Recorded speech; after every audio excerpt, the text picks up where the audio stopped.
Hello, my name's Andrew, and today we're going to do a cozy little chat about my first week with a tiny wood stove in a van. I've got some pros and cons, which we're going to talk about. But yeah, this little guy is the Dwarf 3 kilowatt by Tiny Wood Stoves. I'm going to make a video about like why I went with this stove in particular, but I really love it. It took me a while to install because I had to do so many other things, like the wall and cutting the hole in the roof, and just like there's always this super long list for band builds. But anyways, the thing that I love most about it is just like the warmth. A wood stove outputs so much heat. It doesn't really take it that long to get going. You can start getting some pretty good heat in about 10 minutes if you really pile the wood in there and you have some good kindling and whatnot. But like nothing beats sitting next to a wood stove. I put it right next to my desk. It's kind of like the desk is in the back of the van, and this is right behind me. So my chair is like here, right off camera, and it's like heating my back constantly, which is nice because then I don't have to use quite as much wood because it's always close to me. So I'm not worried as much about heating the front of the van. Although if I really load it up, then it can get quite hot in here if I'm putting, a full load of large logs into there. So it's been really nice because, as you might know if you watched other videos of mine, I had spent a lot of time living at my mom's house the past few years while I was saving up money for a van and working on YouTube and all of that. And she's like constantly running hot, so she keeps her house cold. So I was just cold like all the time. But after having this for a week, it's just been so nice in the winter. Like winter is just no problem whatsoever. I'm just like warm all the time and it's nice. But the reason that I went with a wood stove in particular versus propane or any other heating source is that there's just something that feels like more primal about a fire that you actually have to maintain versus just propane where you just turn a knob and it's like and that's it. It's kind of like this uniform flame, and it looks sort of nice, but everything with a wood fire is different. It's sort of like, I don't know, it's like a living creature, and every time you build it and it looks different and it burns different, and it's almost like a piece of abstract art. And sometimes I can just like sit here and look at the flames like I'm Melisandre from Game of Thrones or something. Like I'm seeing visions in the flames. I don't know. It's so relaxing, especially when you turn the flames down and it's not like a roaring fire. It's just these like gentle flames sort of like licking across the wood. Then the embers are really cool too. I don't know. They look like something from an alien planet. And yeah, it takes a little bit more maintenance to run a wood stove versus just, cranking a knob if you have a propane or a diesel heater or something like that, or electric, but it's really not that complicated. I watched a lot of videos before I decided to go with a wood stove, and it seemed like some people were saying that it was a lot of work in a van and that it just kind of, I don't know, it like got old, but it's not like that at all for me. I just find it fun, and it's sort of like an art form having all these different controls for how you burn, whether you want it like a fast hot burn or a long slow burn for overnight. And with the Dwarf, you've got two controls down there. You've got the main airflow for the chimney, and then you've got a secondary, which you can't see, but it's behind the stove, goes out to the side of the van. So that's the fresh air intake. That burns slower and cleaner. And then you've got an air wash here, which can kind of keep the viewing screen a little bit cleaner. But even that is like really easy to clean. You just take a wet paper towel and you dip it in a little bit of ash for kind of some abrasion, and then you just wipe it. I probably only have to clean it about once per day, sometimes twice if I'm burning a lot. But mostly I just keep everything closed. The air intake's mostly down. I've got them open more than I usually do just because I'm making the video, and it's nice to have a flame for the video. But I enjoy the process. It's like it takes a little bit of trial and error, especially overnight, figuring out how to get it to burn like so that you're not boiling in your sheets in the beginning of the night and then like freezing cold when you wake up in the morning. But I'm getting better at it, and I can make it till around 5 o'clock in the morning, before it starts to get really cold. And I've got a wool futon that I sleep on, and some wool blankets. I have 3 layers of wool blankets, but eventually I think I'll get like a merino wool sleeping bag for a little more insulation. But yeah, it stays warm for a really long time, especially if you put bigger logs in there. I'm putting, let's see, yeah, I have one right here. About this size, they're roughly half the size of a full log that you get. And yeah, I'll talk about the logs and the cost and everything later, but let's see what's next. Oh yeah, the smell. Like different woods smell different ways, and I got a delivery of different hardwoods that had been seasoned for a year, which is what you want. You want everything to be super dry. You don't want to just like pick logs up off of the forest floor, because they're going to be wet and they're not going to burn well. And you also don't want to burn pine. I burned pine the very first time because I didn't have anything else, and it creates a lot of smoke, and it creates this like tar stuff that gets stuck all over the chimney. So you do not want to burn pine. But everything else burns really well as long as it's a hardwood, dense, dry, and different things smell very nice. Like there's this one wood, I don't know which one it is because like I said, I just got a mix, but it smells, I swear to God, it smells like barbecue sauce. And I remember when I burned it for the first time, and it was just like the nicest experience ever because I'm just sitting here enjoying the flame and I'm just like smelling barbecue sauce. My whole van smelled like barbecue sauce. And some of the woods have other smells. Some of them are more like, I don't know, earthy and maybe a little bit of mild sweetness or spicy. And I don't know. It's really, really pleasant. It's like aromatherapy built in. Um, but yeah, what else? The install.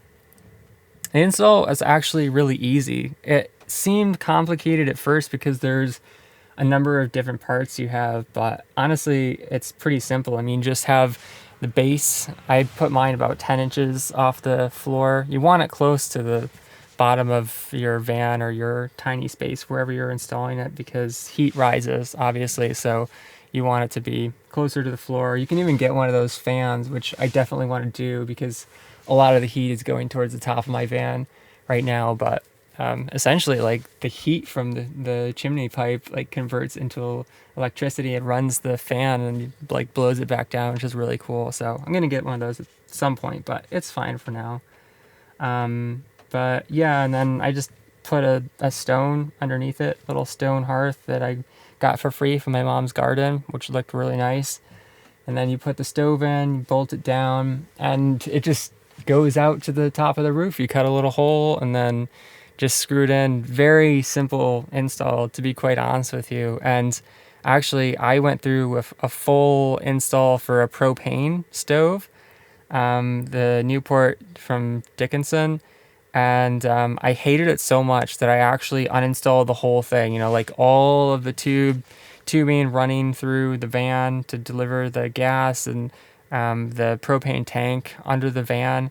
And the reason I installed it, actually, there's a bunch of reasons, and I probably will make a full video about this, but it just smelled awful. Like they put this scent into propane that smells like rotting garbage. And even though you don't smell it inside the van, you smell it outside the van every single time you get the propane filled up.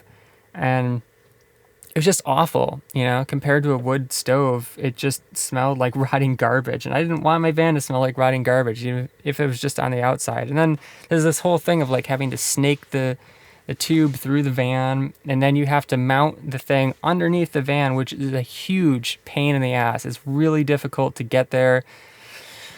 I was having to do it in the winter. It was one of the worst experiences of my life. And so at the end of all of that, I was just like, it's not worth it. And then also, it's like when you have a propane tank, it's like having an exploding bomb strapped to the underneath of your van. And literally within the first winter, I think I only drove like twice in the snow, but the road stall already started to rust. And I thought, if that thing catches like one single spark, where it's starting to rust, it could explode my entire van.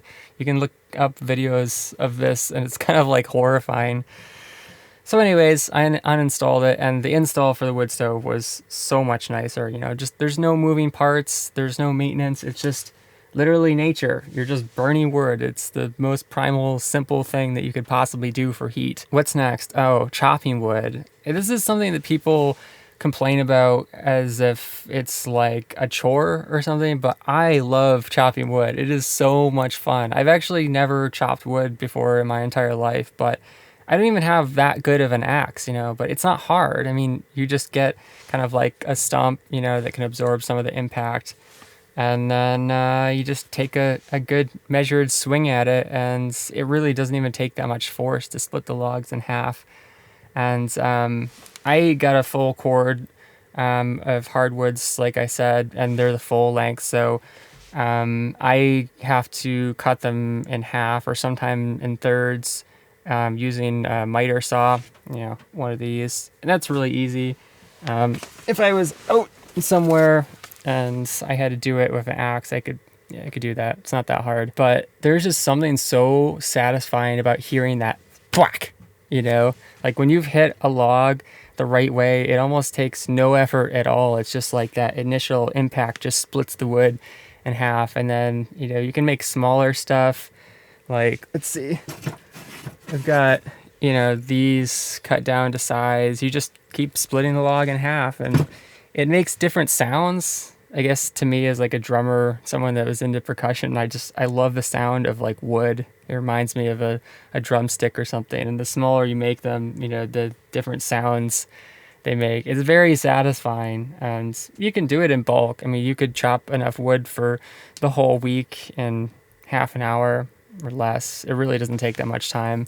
For now, I've just been doing like a day or two at a time because I kind of like the rhythm of preparing my wood every day. But it is a good idea to have a little bit more than you need, because if it's like really crappy weather outside, you don't want to have to be shuttling in and out of the van and whatnot. But I have my log inside my dad's garage, so it's not a big deal. I can chop wood if it's super rainy, which it is. It's been pretty miserable the last few days, and I guess it's going to snow pretty soon. Oh yeah, the other thing about the fuel for a wood stove is that you can use lots of different things for kindling. Like, I realized that I eat 2 coconuts every day, for the coconut water and for the meat, and I blend it up into a smoothie. It's really delicious. But I was having all of these like coconut husks, right? And I'm like, what the heck do I do with these things? Because they don't compost very quickly. They're really hard, but they actually dry quite fast. And so I realized that you can actually burn them. I looked this up, and they burn really well because they're so dense. And they even have like a little bit of coconut oil and meat still left on there, and it sort of helps the fire ignite. It's like a little bit of natural lighter fluid. It goes like, like rocket fuel or something. So that's been working really well, and it's nice because I can just get rid of stuff. I was using egg cartons as fire starter, which is another way to make use of things, but usually paper is recycled, and paper in general has like chemicals and stuff in there, so not a good thing to burn. But yeah, another thing that I like about it is that it's cheap. Like, I only spent about, I think, $120 on a cord, which will last me for the entire winter, But when I was living in Syracuse going to college, some months I would spend like $200 or $300 to heat my apartment, which is just nuts. It had these old-fashioned electric baseboard heaters, and it was also drafty as hell. Like, it just had really terrible insulation. But my van build is insulated with wool, and it's pretty tight.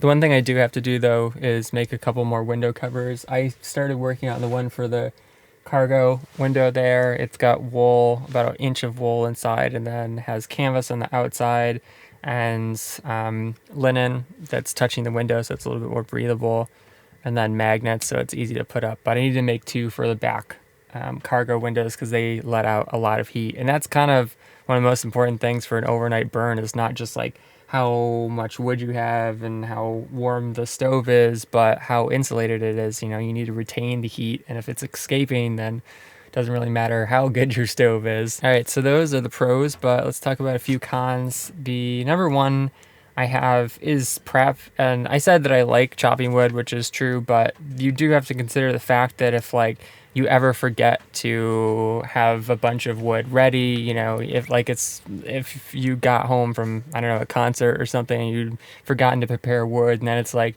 9 o'clock at night, you know, the last thing in the world that you probably want to do is go chop a bunch of wood. And you don't really need that much. I mean, I can probably get through the night with, you know, like 2 or 3 of these, but it's just something that you have to be prepared for, you know. Another con is that any wood stove, no matter how well it's sealed, is going to output some amount of ash. You know, every time you open the door, a little bit of it's going to escape out there, and it can also come through the seal here. No matter how good your gasket is, it can come through the air wash, even if it's completely closed, and it can irritate your lungs. So it's really important to have a solid air purifier. I want to get a better one eventually, but I got this Winix one at Walmart, and it was one of the best rated for clearing out wood smoke and stuff like that. I basically just run it all the time on low, and very rarely it'll kind of like ramp up. Like if I'm burning something really hot, or I've opened the door, sometimes it'll go to like level 2, very rarely level 3 where the little ring there turns red, but it's pretty quiet. It's been running this whole video and it's probably not that noticeable.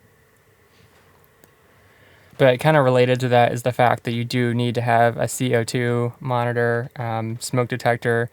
You can get one that are a combination of both, because you could be potentially asleep and somehow the fire would be, you know, sucking air out of the van, or releasing toxins and stuff like that, and you could suffocate potentially. But most vans are not going to be airtight, so it's pretty hard for that to happen, especially if you leave a window cracked open, which is what I do at night. So actually the most dangerous thing, in my opinion, is when you open the door, if you've got a large stack, large burn going on, sometimes little embers could fall out and they could potentially light things on fire. Although the first time I did a burn, it dropped, multiple embers right on my carpet, and they just sat there and smoldered a little bit, you know. So I don't think there's this risk of like your space is going to go, you know, just from one ember. But it is important for you to have something below the stove. Like I just found this thing at Goodwill. It's kind of awesome because it just hooks right under the bottom of the stove. You can't see it there, but it's kind of like goes like this under the air controls. And then when I open the door, any embers just fall straight out into the metal pan. That takes care of them. I dump the ash in there too. I do have an ash bucket, but I mostly don't even really use it, because I just take the little pan outside and dump it once a day or so. I also have some tongs, which are nice for putting stuff deeper into the wood stove, although it's so small that it's not really necessary, but sometimes helpful if the fire is really hot. So the last con would just be morning. That's really the only time with a wood stove when I'm cold, is it always burns out eventually. Like I don't think it's really possible with a stove this small for it to last all night long. So like I said, the last hour or two, you know, maybe around 4 or 5 a.m. is when it starts to get cooler in the van. But as long as you have warm enough bedding, then it's perfectly fine. And like I said, it only takes about 10 minutes for you to start getting some serious warmth out of your stove. So what I do is I just have a little space heater that I can run when I wake up first thing in the morning. I really like this one. It's pretty powerful. You can run it on a regular electrical outlet setup, and it just gives you motivation to get out of bed and get the fire started and get the van warm again. So yeah, that's been my experience so far having a tiny wood stove for van life. I really love it. I wouldn't do anything else, from electric to propane to diesel. Wood stove is just so cozy. It produces a lot of heat. You can use natural materials. It is super cheap to heat yourself all winter long. And even the time consuming things like chopping wood are really enjoyable, and they just create this sort of like primal back to the way that human living was supposed to be feeling. Like for me, I just spend so much time working at the computer for YouTube and I don't know, coding my website and all that stuff, that anything that just like gets me outside and working in nature is like fun to me, you know, is fulfilling, is relaxing, like restores my feeling of being a human being and not just like a cog in the machine in the matrix. But yeah, I'm gonna make a full video about this stove and comparisons to propane and whatnot when I get the van kind of squared away in terms of like overhead storage, so I have some place to put all of my stuff, and also the ceiling, you know, so the chimney looks really nice and whatnot. But in the meantime, if you have any questions about having a tiny wood stove in a van life build, let me know. And thanks for hanging out with me. I'll catch you next time. Peace.